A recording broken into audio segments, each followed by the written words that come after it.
It won't be a surprise to anyone when I say Mizuno makes great irons, but with 6 models released in 2024 alone, it can sometimes be a little bit confusing to know which one's going to work best for you. In this video, I'm going to take a look at all of them and see if we can clear that up a bit.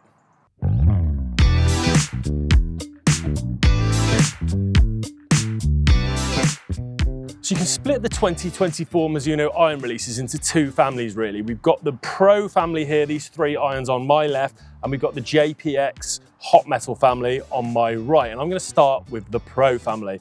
And the first one I'm going to talk to you about is the Pro 241. Now this is what I think about when I think about Mizuno irons. This is what they're synonymous with, pure forged blades. Now if you're looking for technological help here, there's not an awful lot, although I would say they have worked hard to concentrate some mass directly behind strike, which contributes to a really nice, robust, deep feeling at strike. It is a really great feeling iron. But again, if you want any more technological features than that, then you're going to be disappointed. There's not anything to give you any more help. So this is really one for the elite amateur ball striker or professional player that doesn't miss the middle much. Now they're lofted quite conservatively. This 7-iron here is 34 degrees. So it really is more for the player who's prioritizing consistency, spin, feel, and feedback over distance. The next iron in the family I want to talk to you about is the Pro 243. Now, from a playing profile position down behind the ball, it's not dissimilar at all to the 241. It's essentially that pure forged blade look again. It's got a marginally thicker top line and the sole is a touch wider on this 243. But the main point of difference is it's more of a player's cavity. We've got more perimeter weighting here. So if you do miss the middle, it's not going to be the world's most forgiving club, but it's going to certainly give you a little bit more help than the Pro 241.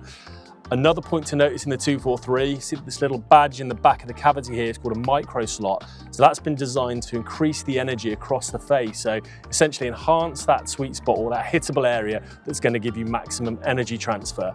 They're slightly stronger lofted than the 241s as well. So the 7-iron comes in at 32 degrees. So again, it's far from strong. We see 7-irons down as low as 28, 27 degrees sometimes now.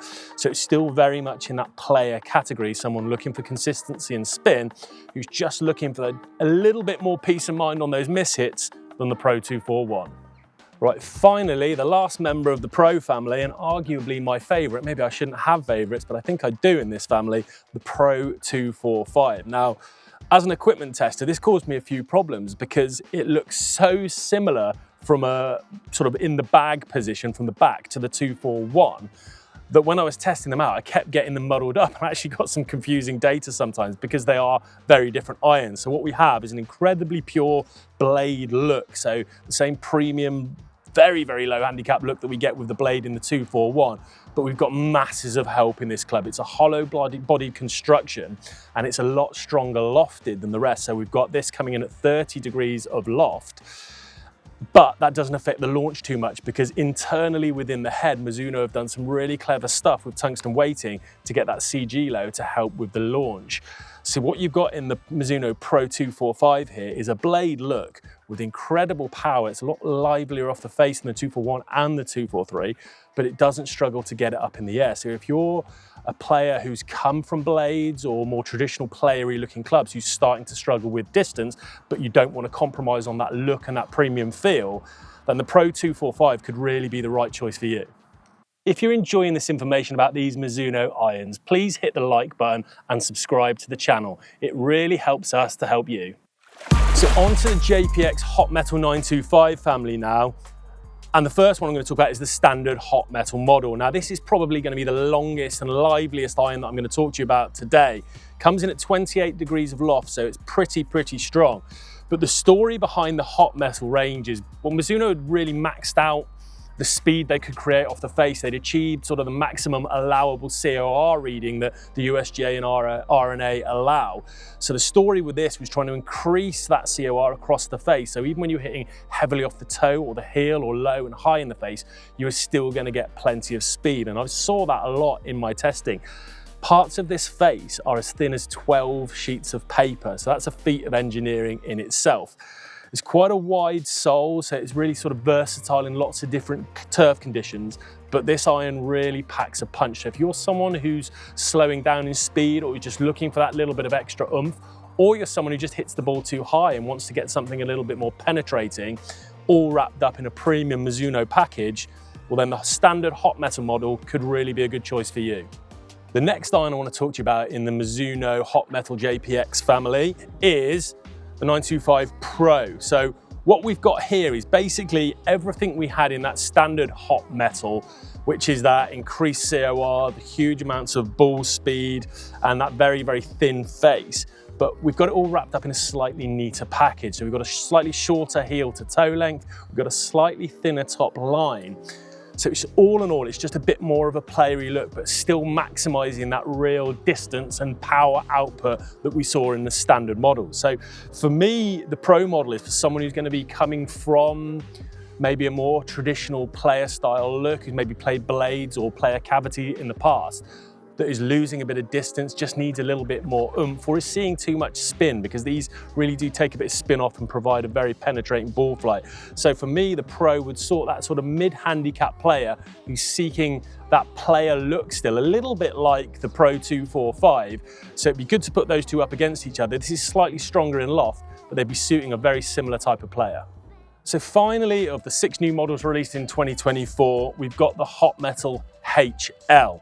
And HL stands for high launch. So as you would imagine, everything about this iron is trying to help you get the ball airborne, starting with the base loft. So this has got 3 degrees more loft than its hot metal brothers and sisters there. It's got 31 degrees on the 7 iron. So it's all designed to help you get the ball airborne a little bit more. Not only that, it's probably the most user-friendly of the bunch we've got in front of us. So slightly enhanced footprint, slightly wider sole, and just an overall bigger profile in the head. So if you're someone who wants to be playing Mizuno irons but maybe felt intimidated before by profiles and looks behind the ball and the thought that they're maybe for better players, well, Mizuno have got you covered here. They designed something again that looks super premium, and it's like all the technology and research that goes into Mizuno irons, but it's given you in a package that's easy to launch and easy to use, super forgiving on off-center hits and still packed with power. This would be a really good choice for that mid to high handicapper who needs to get the ball in the air. So another Mizuno iron that might well be worth trying is actually an older model that's carrying over from last year, and that is the JPX 923 Forged. Now for me, this is one you'd want to try if you like the playing characteristics of the Pro 245, for example. They actually look really similar. They've both got quite a nice shortish blade length, not too thick a top line. But if you don't like that somewhat hotter feel of a full hollow-bodied iron, then this could really be the one to have a try of. They're both the same base loft at 30 degrees, and they've got an interesting design where the 4 to 7 iron is actually made of a chromalloy material, whereas the 8 to pitching wedge is forged from a slightly softer, more mild steel, which is prioritizing feel. Like I said, they look great, and there's some slightly different performance characteristics in there. So if you're someone who's prioritizing performance and a more classic style player look, but you don't want that hollow-bodied iron, then the JPX 923 Forge could be well worth a try. Well, I hope that's given you a good idea of some of the options available from Mizuno and who they might suit. As always, we would fully recommend getting custom fit if you are thinking of changing your irons. But if you've got any comments or questions, I'd love to hear them. Please put them in the comment section down below. But that's all from me. See you next time.